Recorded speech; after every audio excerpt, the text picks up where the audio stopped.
Esteban Ocon et Alpine, c'est donc terminé. Ça a été officialisé aux premières heures de cette journée de lundi. Esteban Ocon ne défendra pas les couleurs d'Alpine lors du dernier Grand Prix de la saison 2024 à Abu Dhabi.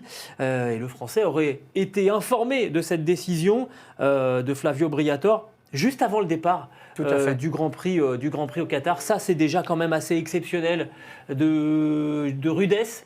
Je dirais. De brutalité. Oui, clairement. Stéphane, déjà, première chose, une petite fiche d'identité de Esteban Ocon. C'est vrai qu'on en parle beaucoup, mais il y a peut-être quelques chiffres à rappeler quand même. Esteban Ocon, qu'est-ce que ça représente aujourd'hui en Formule 1 ? C'est 156 Grands Prix, dont 89 pour Alpine. C'est une victoire.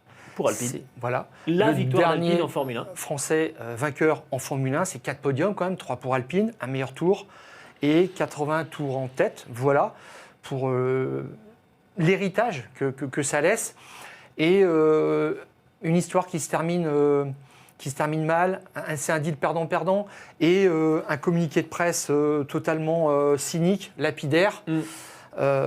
Alpine annonce que Jack Doohan roulera à Abu Dhabi à la place d'Esteban Ocon, et il est précisé, ce changement permet de libérer, quelle chance, Esteban Ocon pour qu'il pilote chez Haas lors des essais d'après-saison à Abu Dhabi, ce que l'on sait, ce qui est acquis, ce qui est convenu entre les équipes depuis plusieurs semaines. Donc la raison n'est pas là.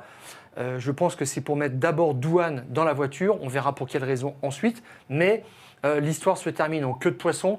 J'aurais aimé quand même qu'il aille jusqu'au bout, que cette équipe aille chercher la 6e place et qu'on crédite les 2 pilotes pour ça, parce que on met ça sur son CV quand même, c'est sérieux, c'est pas rien, c'est une équipe constructeur, c'est le rêve de tout pilote. Après, il passera chez Haas, ça sera autre chose, mais ça se termine un petit peu en eau de boudin. Eh bien, tu vois, c'est peut-être ça, justement, ta dernière phrase. Après, il passera chez Haas. Et en ce moment, Alpine est à la bagarre avec Haas pour cette 6e place au niveau du classement des constructeurs. Est-ce que, du côté de Flavio Briatore, on s'est interrogé sur la loyauté de Esteban Ocon envers son équipe? Est-ce qu'on s'est dit il va peut-être pas tout donner pour aller priver sa future équipe d'une éventuelle 6e place au classement des constructeurs? On sait que ça fait une grosse différence au niveau des finances. Moi, les retours que j'ai, c'est qu'il ne faut pas compter sur Esteban Ocon. On sait que c'est un caractère, que ce n'est pas le pilote le plus facile à gérer, ça, ok, très bien, mais niveau loyauté, je crois que personne n'a mis en doute la loyauté d'Esteban Ocon. Absolument personne. Mais sauf qu'en termes de loyauté, peut-être que son responsable, il n'est pas totalement, exemplaire dans ce truc-là.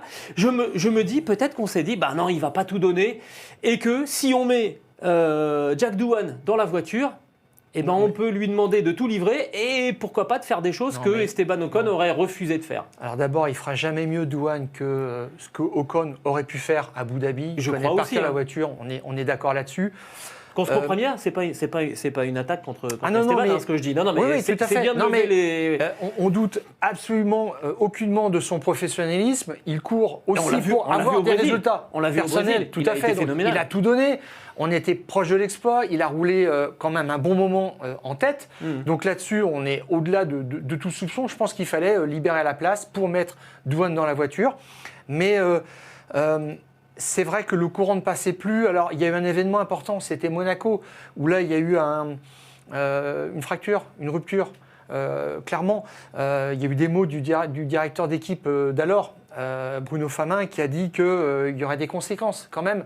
Les conséquences, c'est quoi ? C'est qu'on lui a dit, tu iras au bout de ton contrat et puis on en restera là. Voilà, donc ça, c'était déjà une sanction forte, mais... Les deux entités avaient été allées au bout certainement d'une histoire, de ce qu'elles pouvaient construire elles-mêmes. Et puis, Esteban Ocon, c'est quelqu'un à qui on a demandé quand même depuis 2-3 ans de la patience, les projets arrivent, et puis c'était des promesses non tenues. Donc, il y a de la lassitude, et puis à 28 ans, tu as envie quand même, tu es dans la force de normalement, tu es dans ton prime. Hein. C'est ça, dans la carrière, et tu as envie que ça décolle. Donc, les deux parties étaient d'accord pour en rester là. Après, on lui a un peu forcé la main, je pense, pour laisser le baquet à Doohan. C'est quand même assez inélégant, clairement. Mais ce n'est pas très surprenant maintenant par rapport à tout ce qui se passe. Malheureusement. On est dans une entreprise de déconstruction et ça se poursuit. Hein. Tous les 6 mois, tu as un psychodrame chez Alpine. On ne s'en sort pas. Et puis, c'est une écurie qui est de moins en moins française, de toute façon.